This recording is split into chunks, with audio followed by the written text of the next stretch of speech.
দুনিয়াতে যদি কারো শরীরে এই তিনটি চিহ্ন দেখতে পান, বুঝে নেবেন ওই ব্যক্তি জান্নাতি।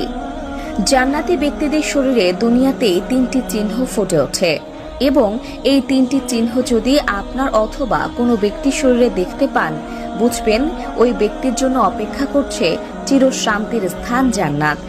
এবং এই তিনটি চিহ্ন যার শরীরে থাকবে তার জন্য জাহান্নাম হারাম। জাহান্নামের আগুন কখনোই তার দেহকে স্পর্শ করতে পারবে না। সেই তিনটি চিহ্ন কি, সেটাই জানতে পারবেন আজকের ভিডিওতে। প্রিয় দর্শক, আপনি যদি হযরত মুহাম্মদ সাল্লাল্লাহু আলাইহি ওয়াসাল্লামের উম্মত হয়ে নিজেকে ভাগ্যবান মনে করেন, তাহলে অবশ্যই আলহামদুলিল্লাহ কমেন্ট করবেন। আজকে আমার প্রিয় নবীর ভালোবাসার মানুষগুলোকে দেখতে চাই। প্রিয় দর্শক, অবশ্যই ভিডিওটি শেয়ার করতে ভুলবেন না। আপনার একটি শেয়ারে হয়তো অনেক মানুষ পাপ কাজ থেকে নিজেকে হেফাজত করতে পারবে।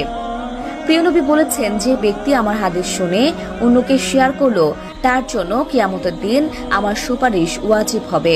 তো চলুন বেশি কথা না বলে শুরু করি আজকের ভিডিও।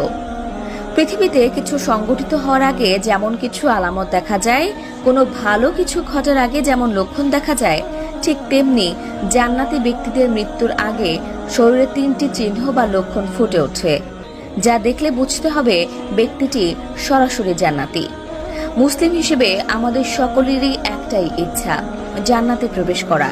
কিন্তু জান্নাত কেমন হবে তা পৃথিবীর কোনো মানুষ জানে না, শুধুমাত্র একজন ব্যতীত। তিনি হলেন আমাদের প্রিয় নবী হযরত মুহাম্মদ সাল্লাল্লাহু আলাইহি ওয়াসাল্লাম। সেই জান্নাতি ব্যক্তির প্রথম যে চিহ্নটি প্রকাশ পায়, সেটি হলো মৃত্যুর আগে আল্লাহ তাআলার নাম নিয়ে মৃত্যুবরণ করে এবং মৃত্যুর সময় কালিমায়ে শাহাদাত পাঠ করে। মৃত্যুর আগে কালিমা পাঠ করা এটি জান্নাতে যাওয়ার সবথেকে বড় নিদর্শন। রাসূলুল্লাহ সাল্লাল্লাহু আলাইহি ওয়াসাল্লাম বলেছেন, যার শেষ কথা হবে লা ইলাহা ইল্লাল্লাহ, সে জান্নাতে প্রবেশ করবে। দ্বিতীয় যে চিহ্নটি প্রকাশ পায় তা হলো জান্নাতি ব্যক্তি মৃত্যুর আগে সৎ কাজ ও আল্লাহর ইবাদতে আরো বেশি মনোযোগী হয়ে ওঠে। সে দুনিয়ার মায়া ত্যাগ করে আখিরাতের জন্য প্রস্তুতি নিতে থাকে।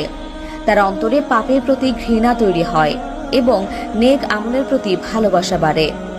মৃত্যুর আগে আল্লাহর কাছে আন্তরিকভাবে তওবা করে।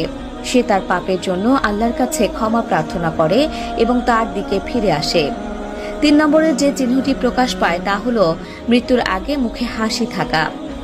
জান্নাতি ব্যক্তির মৃত্যু সহজ হয়, যার ফলে মৃত্যুর আগে জান্নাতি ব্যক্তির মুখমণ্ডলে প্রশান্তি ও উজ্জ্বলতা দেখা যায়। এটি তার আল্লাহর সন্তুষ্টি অর্জনের প্রতীক। আল্লাহ তাআলা কোরআনের মধ্যে বলেছেন, যারা ঈমান এনেছে এবং সৎ কাজ করেছে তাদের জন্য রয়েছে জান্নাতের সুসংবাদ।